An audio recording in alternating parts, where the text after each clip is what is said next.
Saúdo a todos que estão nos ouvindo nesse momento. Sejam muito bem-vindos ao Centro Espírita Lar do Amor, para mais um dia de estudo no Evangelho do Lar Online. Meu nome é Úrsula, esse é um encontro familiar com o Mestre Jesus, onde fazemos um estudo das suas mensagens, dos seus ensinamentos à luz do Espiritismo. Esse estudo é semanal, pode ser feito individualmente ou com familiares, sempre buscando o autoaprimoramento e entendimento das lições morais do Mestre. Para o bom acompanhamento do estudo, é importante que vocês elejam um local tranquilo onde estiverem, onde possam se dedicar à leitura sem muitas interrupções e assim obter o benefício para si e para a família dessa luz divina que se acende quando mentalizamos a figura de Jesus e dialogamos com seus ensinamentos. Recomendamos também colocarem disponível um copo com água para, ao fim do estudo da noite de hoje, vocês tomarem e obter o benefício da água fluidificada. Uma outra atividade que nós também proporcionamos é que vocês acompanhem nos canais do WhatsApp as atividades que temos aqui correntes no YouTube e pelo nosso site na internet, Centro Espírita Lar do Amor. É só buscar. Então, iniciamos agora a leitura preparatória dos trabalhos. Aqui eu abri no acaso, eu vou pegar o livro Pão Nosso, escrito pelo Chico Xavier e ditado pelo Espírito de Emmanuel, e ao acaso eu vou ler capítulo 89, que são as bem-aventuranças. Bem-aventurados sereis quando os homens vos aborrecerem, e quando vos separarem, vos injuriarem e rejeitarem o vosso nome como mal, por causa do Filho do Homem. Jesus, em Lucas, capítulo 6, versículo 22.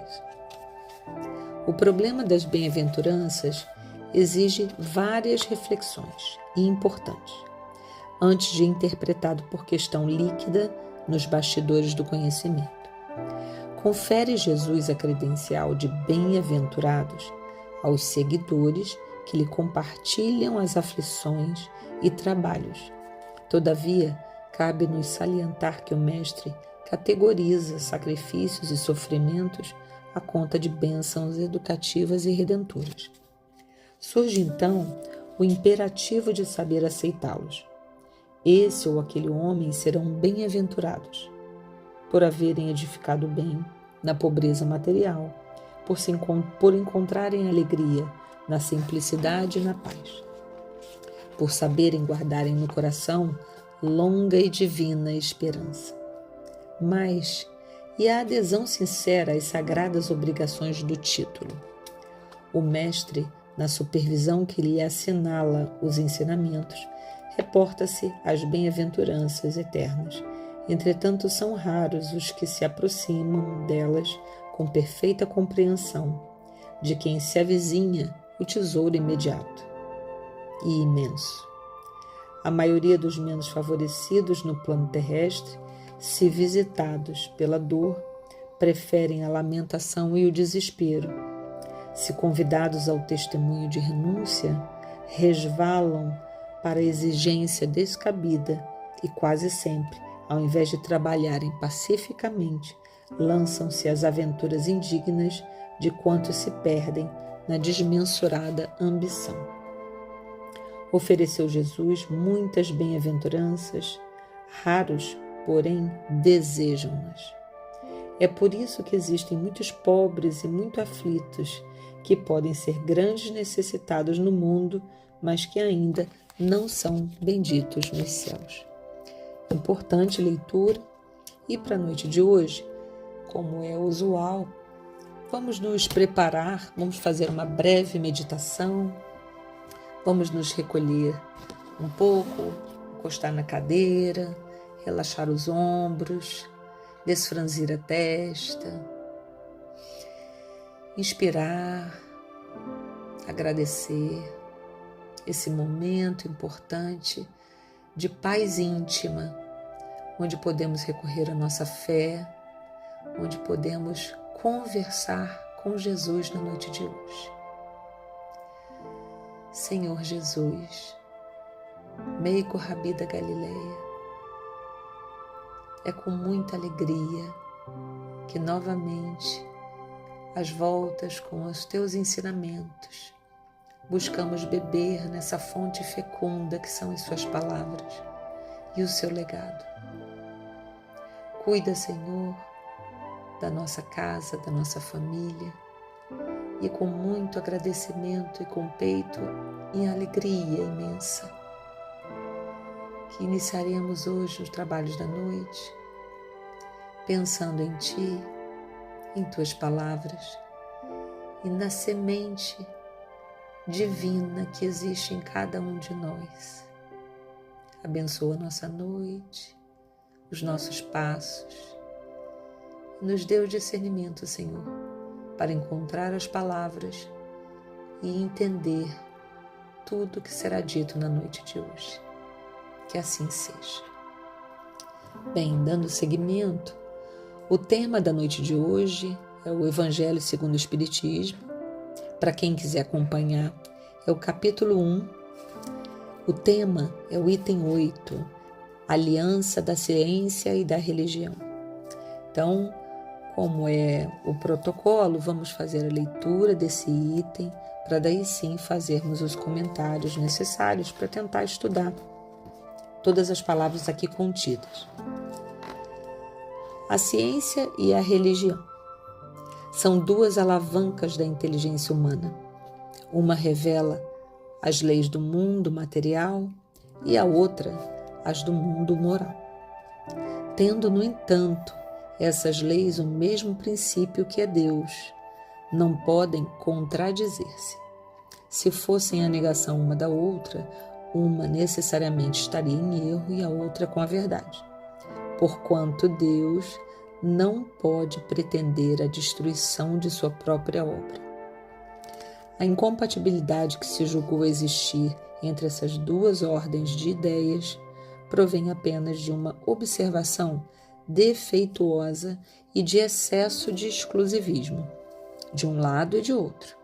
Daí um conflito que deu origem à incredulidade e à intolerância. São chegados os tempos em que os ensinamentos do Cristo têm de ser completados, em que o véu intencionalmente lançado sobre algumas partes desse ensino tem de ser levantado, em que a ciência, deixando de ser exclusivamente materialista, tem de levar em conta o elemento espiritual, e em que a religião, deixando de ignorar as leis orgânicas e imutáveis da matéria, como duas forças que são, apoiando-se uma na outra e marchando como combinadas, se prestarão mútuo concurso. Então, não mais desmentida pela ciência, a religião adquirirá inabalável poder, porque estará de acordo com a razão, já se lhe não podendo mais opor à irresistível lógica dos fatos. A ciência e a religião não puderam, até hoje, entender-se, porque encarando cada uma as coisas do seu ponto de vista exclusivo, reciprocamente se repeliam. Faltava com que encher o vazio que as separava, um traço de união que as aproximasse. Esse traço de união está no conhecimento das leis que regem o universo espiritual e suas relações com o mundo corpóreo. Leis tão imutáveis quanto as que regem o movimento dos astros e a existência dos seres. Uma vez comprovadas pela experiência essas relações, nova luz se fez. A fé dirigiu-se à razão. Esta nada encontrou de ilógico na fé. Vencido foi o materialismo. Mas nisso, como em tudo, há pessoas que ficam atrás, até serem arrastadas pelo movimento geral, que as esmaga, se tentam resistir-lhe em vez de o acompanharem. É toda uma revolução que nesse momento se opera e trabalha os espíritos, após uma elaboração que durou mais de 18 séculos. Chega a ela sua plena realização, e vai marcar uma nova era na vida da humanidade. Fáceis são de prever as consequências. Acarretará para as relações sociais inevitáveis modificações, às quais ninguém terá força para se opor, porque elas estão nos desígnios de Deus e derivam da lei do progresso, que é a lei de Deus. Bem, esse capítulo eu achei muito interessante, esse item 8, né, que é tão contemporâneo que a gente estuda, né, que a gente vê na vida moderna.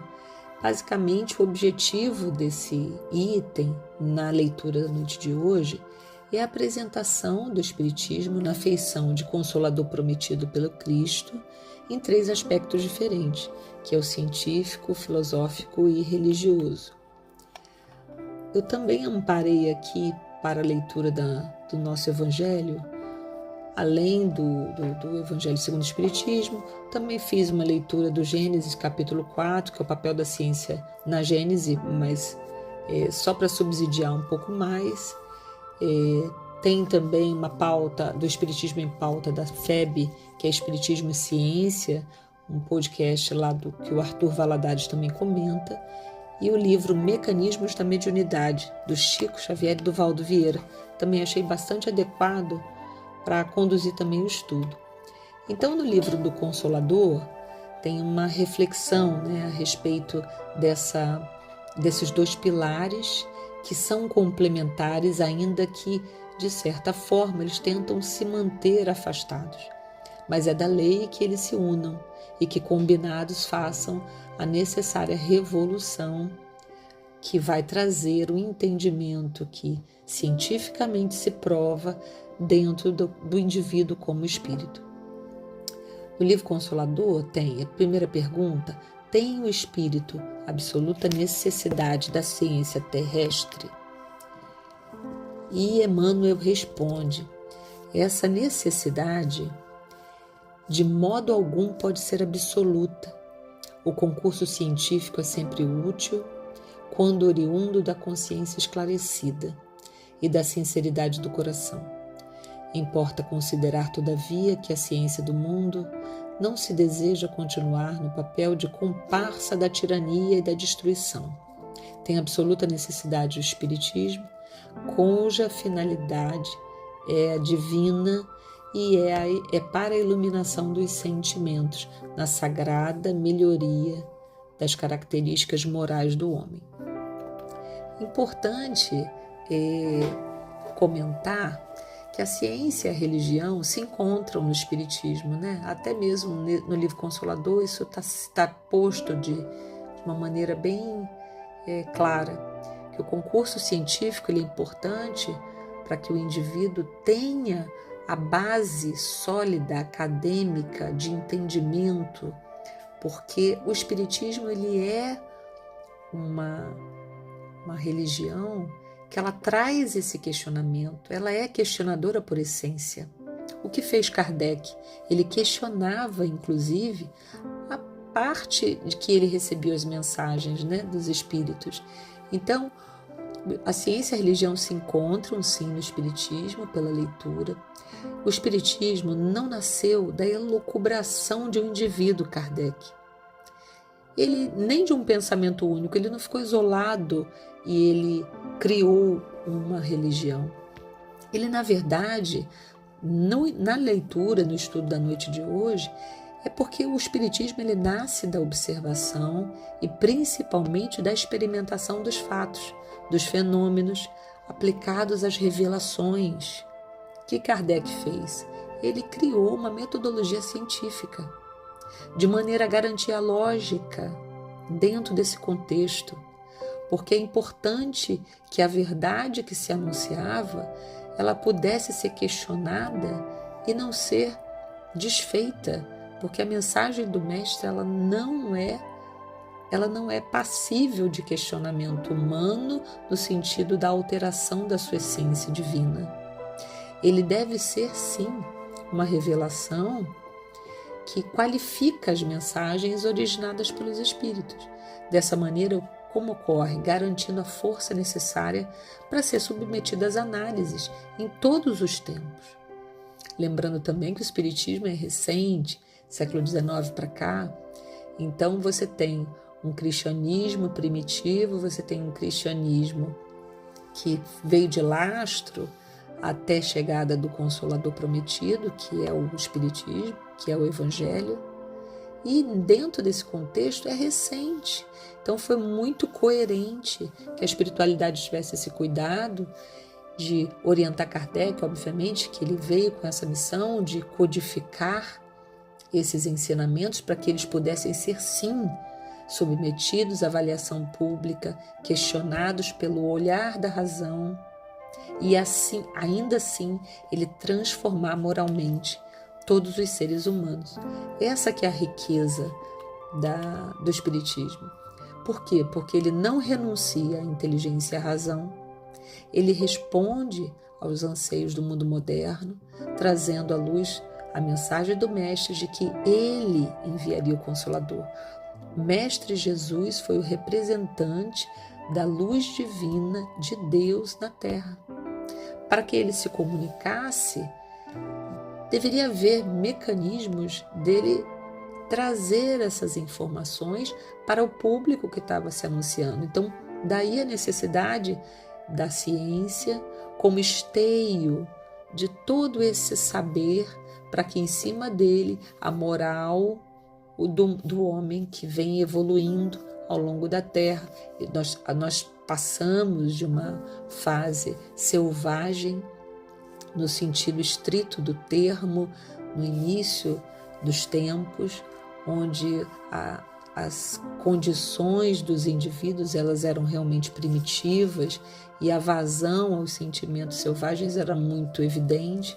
Então houve uma acomodação moral para que esse indivíduo pudesse conviver dentro de regimentos de leis, de ordem pública, para que tudo isso pudesse ser condizente com a evolução do planeta. Então, essa que foi a leitura que eu consegui alcançar daqui. Antes também, a ciência falava a razão apenas, né? Então era como se fosse fechado naquele grupo que eram os grandes exclusivistas. Eles eram os detentores realmente daquele poder que a razão traz e ela reconhece, né? Em todos os países, em todos os continentes. E a religião relegava a verdade única da ciência à falta da fé. Então era como se essa dicotomia não pudesse ter um ponto de equilíbrio. E daí vem o Espiritismo, que conjuga esses dois pilares do progresso, complementando-os, demonstrando que é possível falar à razão e ao coração de uma maneira integral, porque nós somos seres integrais. A matéria se desfaz e o espírito segue, encarnando em outra matéria, e daí a matéria também se acomoda de acordo com a sua evolução moral. Vide os demais planetas que têm outra condição de matéria que não é a nossa matéria que vivemos nesse corpo físico. Pode ser uma matéria um pouco mais fluida, uma matéria com necessidades que agora são de outro nível evolutivo. Essa consideração também achei importante da gente comentar. Então, pegando esse gancho, sendo o homem o espírito em marcha de progresso, faz-se fundamental amparar o progresso, a lógica da ciência, pois o objetivo da encarnação é o progresso espiritual, que é o moral, e não somente o progresso intelectual, que é exclusivista, nesse sentido do texto. Tampouco a religião isolada, que também deságua no personalismo, vide os mercadores da fé que temos hoje em dia, que impede o progresso. Então, esses dois pilares, eles não têm condições de viverem isolados, eles se complementam, e é da lei que se complementam, para que sigam à luz da razão o entendimento moral da evolução do homem. E a cada talento do homem sua parcela de contribuição na evolução do planeta. Também achei válido comentar, porque não é a ciência no termo acadêmico.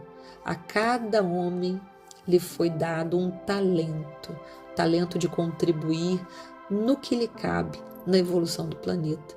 Então não é só no campo das universidades e dos saberes reconhecidos, mas cada indivíduo traz em si essa contribuição que ajuda na evolução do planeta. No livro Mecanismos da Mediunidade, encontrei também o seguinte, foi bem interessante. A ciência psíquica, né, do ponto de vista do estudo da mente, do magnetismo, né, dentro das universidades, e os estudos ligados às ciências mentais chegarão à verdade antes que se integrem conscientemente no plano da redenção humana. Burilemos por nossa vez a mediunidade à luz da doutrina espírita que revive a doutrina de Jesus, no reconhecimento de que não basta a observação dos fatos e o acompanhamento lógico da ciência, mas também se faz indispensável a disciplina e a iluminação dos ingredientes morais que constituem essa evolução, a fim de que se destronem fatores de aprimoramento e felicidade, a benefício da criatura em trânsito para a realidade maior. Foi dito por André Luiz em agosto de 1959. Eu achei perfeito, porque ele já vislumbra, desde o início do século XX, que a ciência psíquica, olha o que sofremos hoje, um adoecimento psíquico da sociedade, da pulverização de valores morais, de maneira a prejudicar esse avanço do progresso. A gente não retrograda diante do que estudamos no Espiritismo, a gente não retrograda, porém a gente pode evoluir a passos mais lentos, e o tempo passa e a gente aproveita menos a nossa encarnação. O que a consciência nos traz na lógica da razão? Temos o nosso dever de iluminar e disciplinar os nossos sentimentos, os nossos valores, para que tenhamos uma evolução moral que dê conta dessa razão, desse progresso.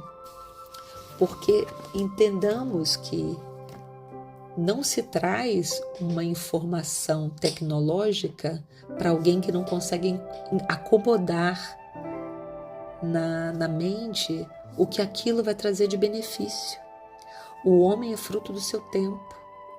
Sendo assim, que estejamos preparados para tudo que se está anunciando, para que a gente também tenha condição de trazer qualquer informação científica à luz de uma reflexão do que aquilo é bom, não apenas para mim como indivíduo, mas aquilo tem que ser bom, tem que ser de paz para todos aqueles que me rodeiam.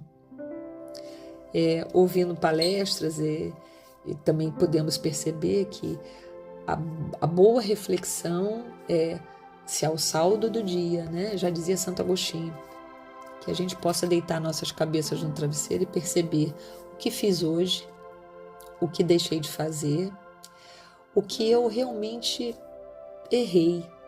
Essa pequena reflexão, ela já nos traz uma iniciativa de melhora íntima, melhora moral, para conduzir melhor o nosso verbo, para a forma de falar, de lidar com as pessoas que nos rodeiam, principalmente no seio da família, para que a gente possa ser agregador nessas pessoas mais próximas e com isso, obviamente, extrapolar para a sociedade, que é a nossa grande colaboração, né, como indivíduo social. Então eu achei muito interessante essa fala do André Luiz, numa época tão 1959, eu achei bem interessante. Bem, esse capítulo, então, ele nos traz, só fazendo um reforço, que a religião e a ciência se encontram no Espiritismo. O Espiritismo, ele é um concurso científico útil de consciência esclarecida e com valores morais, de evolução moral. Nenhum deles, tanto a ciência quanto a religião, conseguem viver isolados. Eles precisam complementar-se para responder aos anseios do mundo moderno, que são muitos anseios, e temos compromissos de evolução moral que nos cabe, que possamos, durante o período que ainda cada um de nós tem, refletir sobre isso. O que estou fazendo para a minha melhora íntima? Vamos fazer aquela reforma íntima para que a gente possa acompanhar a ciência para e passo, para que a gente também se beneficie na sua plenitude de tudo que vem de novo em termos das descobertas. E como toda grande descoberta, ela causa desconforto, ela nos convoca a uma transformação. É muito importante que tenhamos consciência disso, porque ninguém faz uma grande obra em casa sem fazer sujeira. Então vai ter aquela poeira, vai ter aquele incômodo, mas o resultado ele vai ser muito bom, porque ele vai nos trazer uma paz, uma alegria e vai nos trazer progresso, que é exatamente o que nós buscamos quando a gente reencarna. Então, para a noite de hoje, esse foi o estudo do Evangelho, capítulo 1, item 8, aliança entre ciência e a religião. Desejo a todos vocês um momento de muita reflexão, tenha sido muito produtivo e com as palavras do meigo Rabi da Galileia, muita paz a todos. E amarás ao Senhor teu Deus de todo o teu coração, de toda a tua alma e de todo o teu espírito. E temos a lei do progresso para cumprir. É importante que tenhamos preparo para acompanharmos o grande e novo mundo que se anuncia. A transição planetária nos convoca a essa reflexão.